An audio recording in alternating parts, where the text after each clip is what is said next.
Hello everyone, आज की इस क्लास में हम class 8 chapter number 1 crop production and management को स्टार्ट करेंगे। तो चैप्टर की शुरुआत करने से पहले मैं आपको बता दूं, this chapter is related to the farming.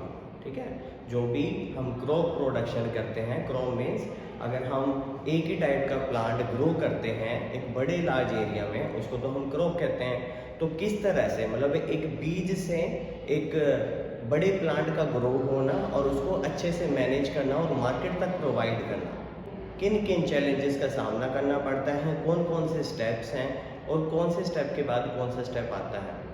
मतलब हमने एक बीज से लेके एक बड़ा प्लांट ग्रो करना है और किन स्टेप्स की हमें ज़रूरत है, क्या कंडीशंस होंगी, क्या रिक्वायरमेंट होगी, वो सब चीज़ें हमें इस चैप्टर में डिस्कस करना है। तो सबसे पहले स्टार्ट करते हैं क्रॉप से। अगर मैं क्रॉप वर्ड का मतलब समझाऊं तो सिंपल सा मतलब क्या है, एक लार्ज पर्टिकुलर एरिया में सेम टाइप का प्लांट ग्रो करते हैं, उसी को हम क्या बोलते हैं, crop. Means growing of same type of plant on a large area. ठीक है, कि एक बड़े से एरिया में हमने सेम टाइप का प्लांट ग्रो कर दिया, उसी को हम क्या बोलते हैं, क्रॉप। जैसे कि आप विंटर्स में देख सकते हैं मस्टर्ड क्रॉप।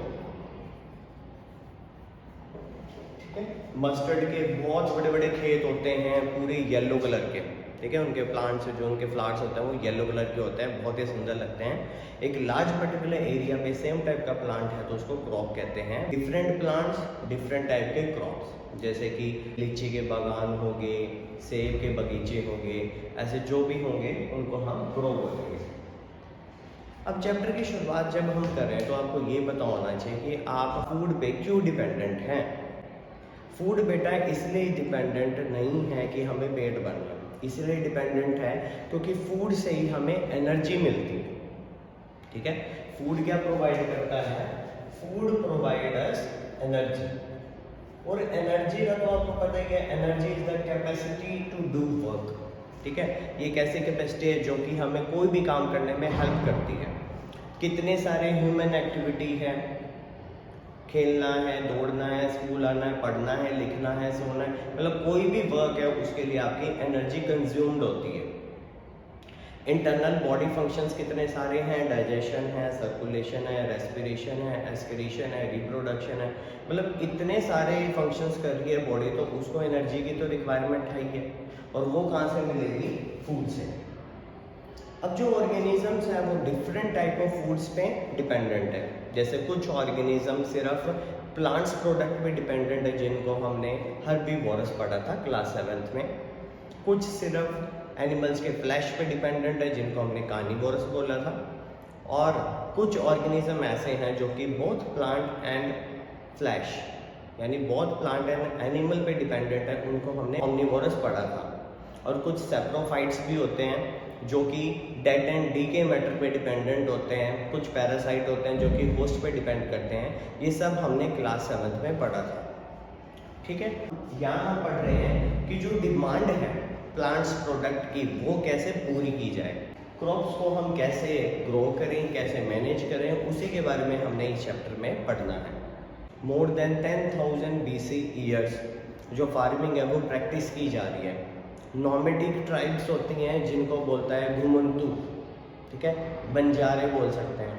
वो क्या कहते थे, जो भी उनके पास एनिमल्स हैं, जो भी उनके पास जो भी एसेसरीज है, घर का सामान है, वो बैलगाड़ी या घोड़ा गाड़ी में लेके एक जगह से दूसरी जगह जाते थे और वहाँ वो रहते थे, फार्मिंग करते थे और वहीं वो अपना गुजारा चलाते थे। ठीक है, तो इस तरह से जो एग्रीकल्चर वर्ड है वो कंटिन्यूएशन में आया। जो वर्ड एग्रीकल्चर है इसका मीनिंग समझते हैं। इसको हम सिंपल लैंग्वेज में कह सकते हैं, इट इज़ अ प्रैक्टिस और a science to grow a seed into a new plant. अब आपको पता होना चाहिए कि जो क्रॉप्स हैं उन पर कौन कौन से फैक्टर डिपेंडेंट है, मतलब ऐसे कौन से क्लाइमेट कंडीशन है जो कि रिक्वायर्ड है। तो हम लिखते हैं फैक्टर्स अफेक्टिंग क्रॉप्स। और हमने स्पेशली यहाँ पर जो क्लाइमेट कंडीशंस हैं उनके बारे में लिखना है। सबसे पहले क्लाइमेट कंडीशन आ जाती है रेनफॉल पैटर्न। आपको पता है, आप न्यूज़ में भी बहुत बार देखते होंगे या फिर न्यूज़पेपर पे भी बहुत बार पढ़ते होंगे कि कई बार बारिश ना होने की वजह से पूरी की पूरी फसल खराब हो जाती है। और कई बार ऐसा भी होता है कि अनजाने में, मतलब अनवांटेड जब रेनफॉल होता है उस टाइम पे जो क्रॉप्स है वो भी ख़राब हो जाती हैं। तो रेनफॉल पैटर्न है वो काफ़ी ज़्यादा डिपेंड करता है या काफ़ी ज़्यादा अफेक्ट करता है किसी भी क्रॉप की प्रोडक्शन को और उसके मैनेजमेंट को। उसके बाद आ जाता है ह्यूमिडिटी। एयर में कितना ज़्यादा मॉइस्चर है या कितना कम मॉइस्चर है वो हम ह्यूमिडिटी से मेजर करते हैं, वो भी अफेक्ट करती है आपकी क्रॉप्स को। उसके बाद वेदर।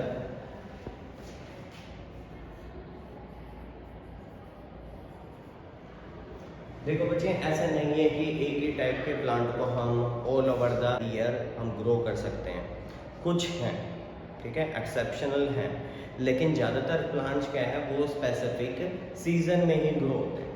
मतलब आप हर साल देखते होंगे कि विंटर के मौसम में गाजर, मूली, ऐसी सारी वेजिटेबल्स आनी शुरू हो जाती हैं, और गर्मी में मैंगो, वाटरमेलन, ऐसे फ्रूट्स आने शुरू हो जाते हैं। तो बेसिकली इनका मतलब क्या है, जो क्रॉप्स हैं वो डिपेंड करती हैं वेदर पे, किस तरह के उन्हें क्लाइमेट कंडीशंस चाहिए, ये उस चीज़ पर डिपेंड करती हैं। अगर क्लाइमेट कंडीशन चेंज हो जाती है तो उनको अनफेवरेबल कंडीशन मिलती है, जिस वजह से वो प्लांट नहीं ग्रो हो पाता। तो आपको क्या याद रखना है, कुछ क्रॉप्स सीजन के अकॉर्डिंग डिवाइड की गई हैं, ठीक है। तो कुछ को समर में रखा गया है, कुछ को विंटर में रखा गया है। तो हम कह सकते हैं the crops are divided into two types. सबसे पहली है खरीफ क्रॉप्स और सेकेंड टाइप है आपके पास रबी क्रॉप्स। खरीफ क्रॉप्स में आप बेटा आपको क्या याद रखना है, ये जनरली ग्रो की जाती हैं समर सीजन में, ठीक है। तो ये आ जाएगा समर सीजन, ठीक है। क्योंकि ऐसी जो खरीफ क्रॉप्स वाली जो भी क्रॉप होगी उसमें रेन की ज़्यादा रिक्वायरमेंट है, तो हम ये कह सकते हैं कि मॉनसून सीजन हो सकता है, ठीक है। ये आ जाएगा आपका जून टू सितंबर के बीच में इसकी सोइंग की जाएगी, मतलब बीज बोए जाएंगे, ठीक है। रबी क्रॉप्स की बात करें, रबी क्रॉप्स हैं विंटर सीजन की क्रॉप्स, ठीक है। और इनका क्या टाइमिंग है, अक्टूबर टू मार्च। इनकी रिक्वायरमेंट बिल्कुल अलग है, इनकी रिक्वायरमेंट बिल्कुल अलग है। यहाँ पे शुरुआत में पानी बहुत ज़्यादा रिक्वायरमेंट होता है, हाई टेम्परेचर रिक्वायर्ड है, तब ये गर्मी में ग्रो की जाती हैं जून टू सितंबर। रबी क्रॉप्स में क्या होता है, ये ठंड में ग्रो की जाती है, इनमें ज़्यादा हाई टेम्परेचर नहीं चाहिए। तो ये अक्टूबर से स्टार्ट होके मार्च तक चलती है, यानी जब बीज बोने की शुरुआत होगी वो होगी अक्टूबर के टाइम पे, और जो कटाई यानी जो हार्वेस्टिंग होगी वो होगी मार्च में, जब बैसाखी मनाई जाती है, ठीक है। तो यहाँ से हम ये कंपेयर कर सकते हैं। आइए अब इनके एग्जाम्पल से डिस्कस करते हैं। इसमें एग्जाम्पल आ जाएंगे, हमने बोला ना मॉनसून रिक्वायर्ड है, तो हमें ऐसे स्पीशीज चाहिए, ऐसे क्रॉप चाहिए जो जिसमें कि पानी की ज़्यादा रिक्वायरमेंट है, जैसे चावल की खेती जिसको बोला जाता है पैडी, मेज यानी बाजरा, ग्राउंडनट एंड सोयाबीन। देखो इसमें आपने एग्जाम्पल कौन से लिखे हैं, पैडी लिए हैं जिसको हम चावल कहते हैं, धान कहते हैं, मेज लिया है जिसको हम बाजरा कहते हैं, ग्राउंडनट आपको पता है, सोयाबीन आपको पता है। अब बात कर लेते हैं रबी क्रॉप्स के एग्जाम्पल्स के बारे में।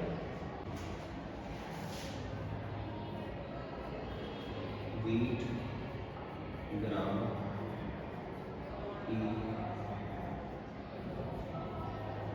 Mustard, linseed. अब देखो रबी क्रॉप्स में हमने कौन कौन से एग्जाम्पल लिए, यहाँ लिए हमने वीट लिया है जिसको हम गेहूं कहते हैं, ग्राम लिया है, पी लिया है, मस्टर्ड है, ठीक है, जिसको सरसों कहते हैं, लिंसीड है, अलसी, ठीक है। तो मैं एक बार दोबारा से बता देता हूँ हमने क्या पढ़ा है। सबसे पहले हमने क्रॉप की डेफिनेशन पढ़ी। अगर एक ही टाइप का प्लांट हम अगर एक लार्ज एरिया में ग्रो करते हैं उसको क्या कहते हैं, क्रॉप, जैसे कि मस्टर्ड की क्रॉप्स, ठीक है। उसके बाद हमने फूड के बारे में पढ़ा। फूड क्या है, हम फूड पे डिपेंडेंट है क्योंकि एनर्जी चाहिए, बहुत सारे फंक्शंस, बहुत सारे ह्यूमन एक्टिविटी ऐसे हैं जिसके लिए हमें एनर्जी की रिक्वायरमेंट होती है। हर्बीवोरस, ओमनीवोरस, कार्निवोरस, सैप्रोट्रॉपिक, पैरासाइट के बारे में पढ़ा। उसके बाद पढ़ा कि एग्रीकल्चर वर्ड का क्या मतलब है। एग्रीकल्चर का मतलब है एक ही प्लांट को हमने किस तरह से ग्रो करना है, कैसे उसकी मैनेजमेंट करनी है, वो सब चीज़ें यानी क्रॉप्स की स्टडी के बारे में पढ़ने को ही हम क्या बोलते हैं, एग्रीकल्चर। उसके बाद आ जाते हैं कौन कौन से फैक्टर अफेक्ट करते हैं किसी भी क्रॉप को। सबसे पहले है रेनफॉल, ह्यूमिडिटी और वेदर, जिसको हम सीजन भी कह सकते हैं। उसके बाद आ जाएगा सीजन के अकॉर्डिंग, मतलब कौन सा प्लांट कब ग्रो किया जाता है, उसको 2 टाइप्स में डिवाइड किया गया है। कुछ क्रॉप्स होती हैं खरीफ क्रॉप्स, जो कि समर सीजन या मॉनसून सीजन में ग्रो की जाती हैं। इनका क्या टाइमिंग होता है, इनका सोइंग का टाइमिंग है जून टू सितंबर, और इसमें एग्जांपल आ जाएंगे पैडी, मेज, groundnut and soybean etcetera. Rabi crops ऐसे क्रॉप्स हैं जिनको विंटर सीजन में ग्रो किया जाता है। इसमें क्या टाइमिंग है, अक्टूबर टू मार्च। अक्टूबर में सोइंग की जाएगी, हार्वेस्ट की जाएगी मार्च में। इसमें एग्जांपल आ जाएंगे वीट, ग्राम, पी, मस्टर्ड, लिंसीड एटसेट्रा। अब देखो यहाँ पे एक वर्ड आता है एग्रीकल्चर प्रैक्टिसेस।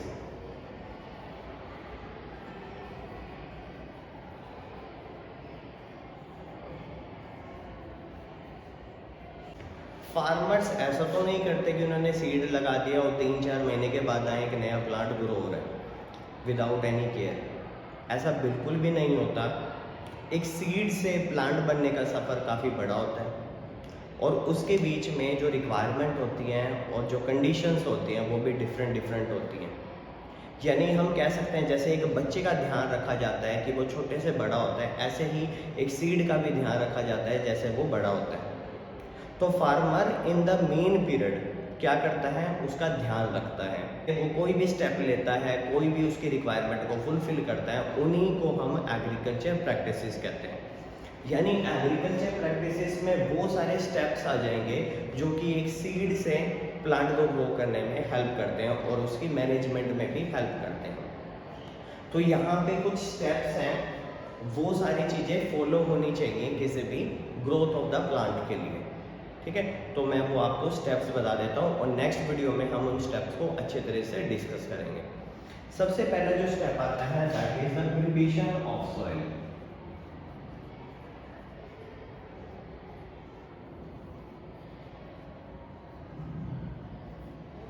कि जो सॉइल है आपको उसको अच्छे तरीके से तैयार करना है बीज बोने से पहले।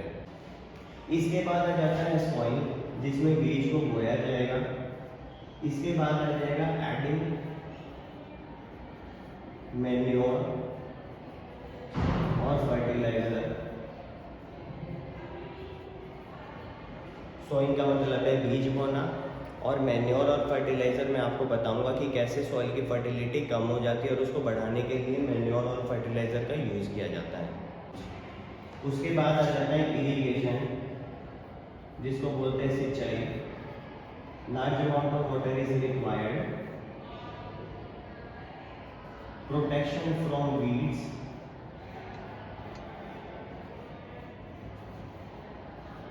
जो अनवांटेड प्लांट्स होते हैं उनको हमने हटाना है और सिंचाई करनी है। पानी की ज़्यादा रिक्वायरमेंट होती है फोटोसिंथेसिस प्रोसेस के लिए। जब हम वाटर प्रोवाइड करते हैं प्लांट्स को, उसी को हम इरिगेशन बोलते हैं। एक बार प्लांट अच्छे से ग्रो कर जाता है तो उसके बाद हम क्या करते हैं, उसकी हार्वेस्टिंग करते हैं यानी कटाई करते हैं, और उसके बाद क्या करते हैं, लास्ट स्टेप होगा स्टोरेज। तो किसी भी क्रॉप को ग्रो करने के टाइम पे फार्मर्स इन 7 स्टेप्स को फॉलो करता है। वो सॉइल को प्रिपेयर करता है, वो बीज बोते हैं, फिर मैन्योर और फर्टिलाइज़र डालते हैं, इरिगेशन किया जाता है, अनवांटेड प्लांट्स को कट किया जाता है, हार्वेस्ट किया जाता है और स्टोर किया जाता है फॉर द लेटर यूज। ठीक है, सो आई होप स्टूडेंट आपको ये सब चीज़ें अच्छे से समझ आ रही होंगी। अगर आपको इनसे रिलेटेड कोई भी डाउट है तो आप कमेंट में पूछ सकते हैं, और नेक्स्ट वीडियो में हम ये जितने भी एग्रीकल्चर प्रैक्टिस हैं उनको एक एक करके अच्छे से एक्सप्लेन करेंगे। Thank you so much for watching our video.